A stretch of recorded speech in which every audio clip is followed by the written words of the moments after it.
sugar from the molecular standpoint, because I understand he made a comment about honey last week that, you know, it got people a little upset. So, Seth, what's up, man? Good morning to you. So you can go into sugar again. But the reason why I want to go into the molecular aspect of it is because most people, I like to call it the iceberg effect. Most people have iceberg knowledge. All you're seeing is the little tip that's out the water. Right. And they don't have any understanding of the large mass that is below the surface. Of course, now we have to say thanks to you and your program for allowing this opportunity for me to educate the population in this manner, because I don't think there's any other program that allows a health segment like this, that allows somebody to come in and go that in-depth into it to educate people. All right? So we're going to get into it. So I want to just go into share my screen here. Okay. All right. So we see in my shared screen here. Right. All right. So in the shared screen, here it is, we have, glucose, galactose, and fructose, and I put in the search atomic formula.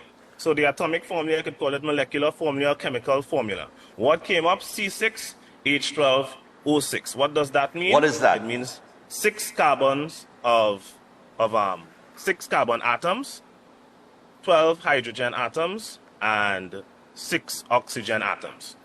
So what carbohydrates actually is, carbohydrates or sugar actually is a carbon molecule attached to water. All right? Okay. Because if you break down the H12 and O6, it is H2O times 3. Right? Okay. Or times 6. Sorry, right? H2O times 6. 6, yeah. All right? So that is what it is. Carbon attached to water. If we scroll down a little bit, it says 3 common sugars, which is glucose, galactose, and fructose, share the same molecular formula, C6H12O6. Because of their 6 carbon atoms, each is a hexose. Although all 3 share the same molecular formula, the arrangement of atoms differ in each case. So what I'm going to do is I'm going to share my screen again, and we're going to go to a different screen. All right? So I'll stop sharing the screen here and then start sharing it again. Right. So that we could get understanding of this here in a better manner, because I want people to see the actual molecular structure of it. And as we go into it, we're going to get a much better understanding. All right? So let me know when you are able to see the screen. Yes. Go ahead.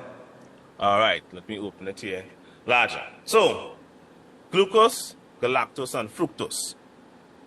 Remember, it's a hexose, so it has 6 carbons in it. Right. Right? So the first 2 here is glucose. And they have a carbonyl bond here, which is a double carbon bonded to oxygen. If you notice, glucose and galactose looks almost the same, except for the C4. So at the C4 point, if you notice here, this is the C4 point. Right. You have a HO. All right. You see, there's a difference. Yes. On the galactose, the you're going to see the HO here is on the next side. So it's just what we'll call the hydrolyl group is on the next side. Right. All right. So it's on the next side. The hydroxy group is on the next side. So that's the only difference there between the glucose and the galactose. The only difference is at the C4, and that's a single carbon bond. Right. So when it comes to the metabolism process, all these sugars, both galactose and glucose, are converted to glucose in your body. Right? All right. Your body converts them to glucose. Now, because in galactose, it is just here, and it's a single carbon bond, this is an easy change. It's an easy change. So you're not going to get any negative products being produced. Okay. When we go across now, and when we go across to fructose on the other hand now, where honey falls. Right. So you notice it doesn't have the same structure at the start. Yes. The double carbon bond is not at the start, it is on the inside. within the structure. Okay. Everything else is the same as glucose. Everything else in fructose is the same as glucose, except where the double carbon bond is. Okay. Now, a double carbon bond is a very strong bond. Very strong bond. So the process to get this to become glucose is a big process.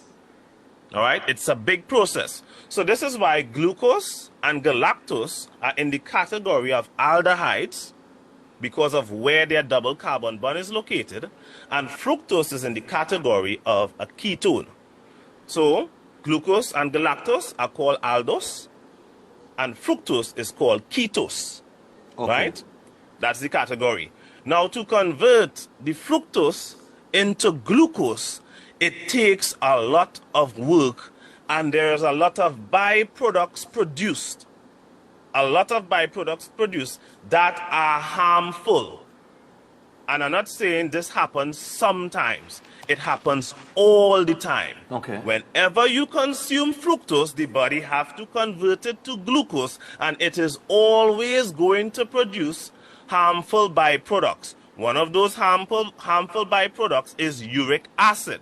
Uric acid, which we talked about before, which causes gout and high blood pressure and all these other health issues. Right. That is one of the things that's produced when fructose has to be converted to glucose. To glucose. Now, I want people to understand, your body does not care where the glucose, the galactose, or the fructose is coming from. All your body recognizes is the molecular and chemical structure of what was consumed. That is all your body recognizes. Okay. Your body does not care about where it came from. All your body is concerned about is the molecular, the chemical, atomic structure of it. Right. The majority sugar in honey is fructose, which means honey is going to produce a lot of harmful byproducts in the body. Now, let me close the screen here. Now, Stefan, not because people don't like to hear the truth means the truth is any less of the truth. Exactly. Truth is absolute. It is objective, right? What I'm showing here is objective truth, not subjective truth. This is scientific fact, right? Scientific fact. When you consume fructose, regardless of where you get the fructose from, because high fructose corn syrup is the same thing molecularly. Right. It is the same thing. The fructose in honey and the fructose in high fructose corn syrup is the same fructose. The molecular structure of it, it is the same. It is made up of the same C6, H12, and O6 in that same structure. Right. In that same structure. It doesn't matter. It does not matter. I don't know if people are fed up, right? But I don't think people are fed up, because people keep trying the same thing over and over and expecting different results. Result, yeah. For decades, this information I sharing here, how much? It's the first time I've actually gotten a insight into the molecular structure of the three. Right? So when I try to bring things on television as simple as possible, not to confuse people, because when you go deep into science, you could lose people sometimes. So I try to simplify things, right? But at times you have to come with the complex science to let people know that, no, I didn't come to simple conclusions just so, right? Yeah. It's not just so. The reason why, because it had many people come to me on consultations, and they were blown away from the information that they got. And you know what they say? I thought when I came here, you were going to just tell me the same thing everybody else that they have been telling them. I said, well, how on earth would I be effective in reversing diseases if I am going to just tell you and do the same thing that everybody else is doing? Right. If they are doing it and you didn't get results, you didn't get your problem results, how it is if I do the same thing they are doing, you're going to get results, right? That's not how it works, right? So when people understand the depth with regards to molecular structure of the foods that you are consuming, it makes nutrition very easy. And understanding the pathogenesis of diseases becomes very, very straightforward. So to someone like myself that have that understanding, this is how I have been reversing incurable diseases without the use of drugs, medication, supplements, tonic, or any of those things. I don't sell a product. I don't want people to be on a product for the rest of their life. That is not me solving the problem. What I do, I coach people's lives, their nutrition, for a short period of time so you gain knowledge, and that knowledge is going to last you a lifetime. Yeah. So you make a small investment for a time to then get a lifetime of results, and then that lifetime of results transcends into multiple generations because you teach that to your children teach it to their children, and that's how it go along, and everybody learn now how to avoid diseases. I don't get sick. Stefan, I don't even get the common cold, right? I want other people to experience that, but they have to be willing to accept information, knowledge. And the thing is with truth, because, you know, even if you check psychologists, psychiatrists, all of them, therapists, they'll all tell you that truth sayers are not liked people. They don't really like people that tells the truth because it brings responsibility back to you, right? When you understand the truth of nutrition, you could no longer blame anybody else for your health issues. The person that's responsible for your health is you. It's you, yeah. So that's a hard pill for many to swallow. So many people avoid the truth, right? People avoid the truth. So I remember I saw a guy that was saying some things with business. He said, if you want to be wealthy, you know, speak lies to a lot of people that want to hear the lies. Yeah. If you want to be rich, speak truth to those that want to hear it. And if you want to be poor, speak truth to those that don't want to hear it. Yeah. Right? That's how it goes. That's how it goes. Right? So I want people to understand, if you're serious about health, if you're serious about health, don't be afraid of the truth. All right? One has to first accept the fact that they don't know in order for you to bypass that barrier of ignorance to start to know. Remember when I did the Dunning-Kruger effect? Many people are among stupid. And you have to go down into that valley of despair first to start rebuilding your knowledge, right? Yeah. To get back up to the peak of knowledge, right? To the peak of knowledge, to be informed. But we need to first come off of that among stupid first.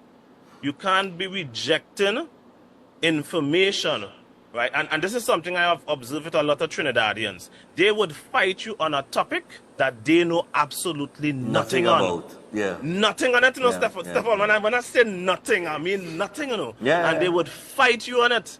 Yeah. Though they have no knowledge. Then when they can't win, they will cost you. Yep. Yeah. Right?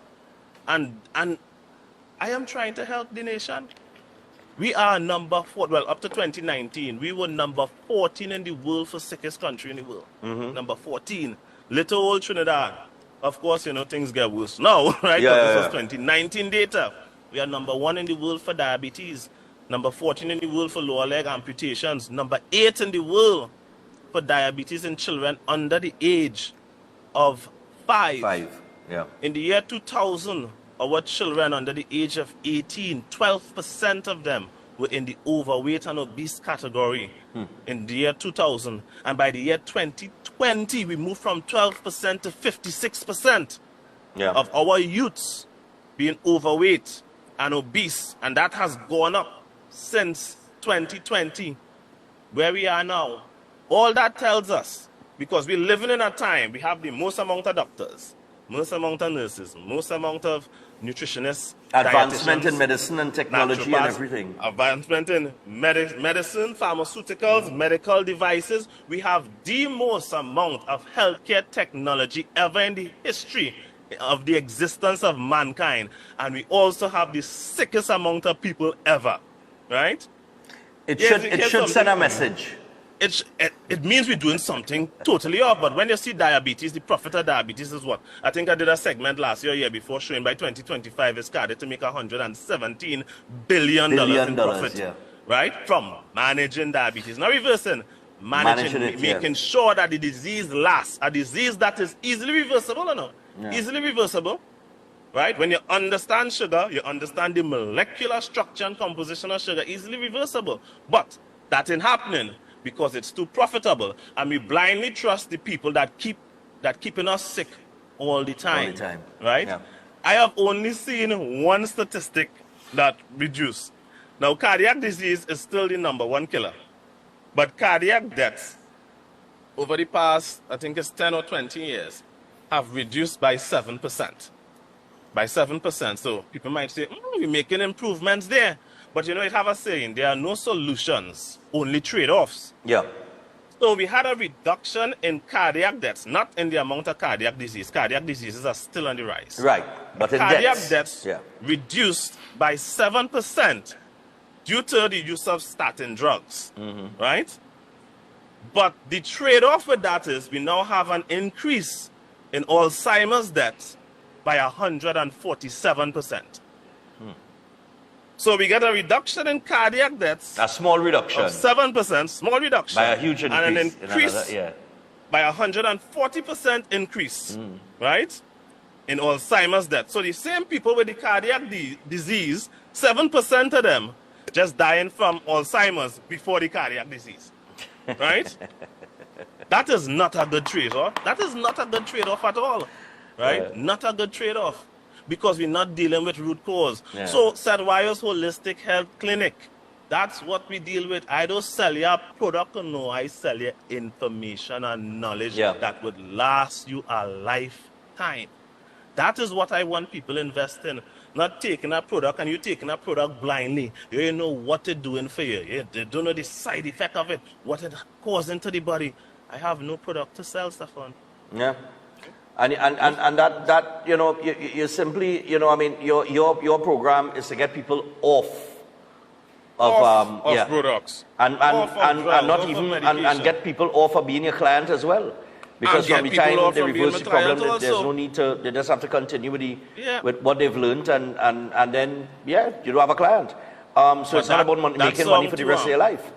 Exactly, but that song too good to be true for many, right? That's too good to be true because the system we are under. Imagine that. Imagine being off of drugs is sounding strange. Yeah. Right? Being in our natural state. No creature in nature has to live off of drugs.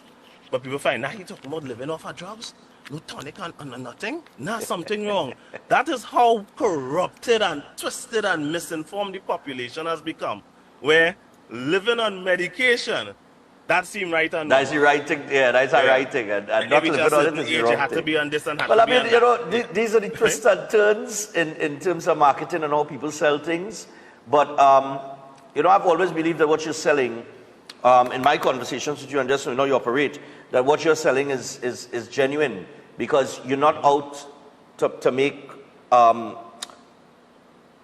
you know, lifetime clients. Or for your clients. You just, you know, you come in, you get educated, you go onto the program, you reverse your disease, and you maintain it, and that's it. You no longer need to see Sadwayo aboard. So, as opposed to people who are in and out of the hospital or the private doctors and stuff in their practice on a weekly, monthly basis and spending a ton of money for the rest of their life. It's two different approaches. So, you know, I mean, I respect that.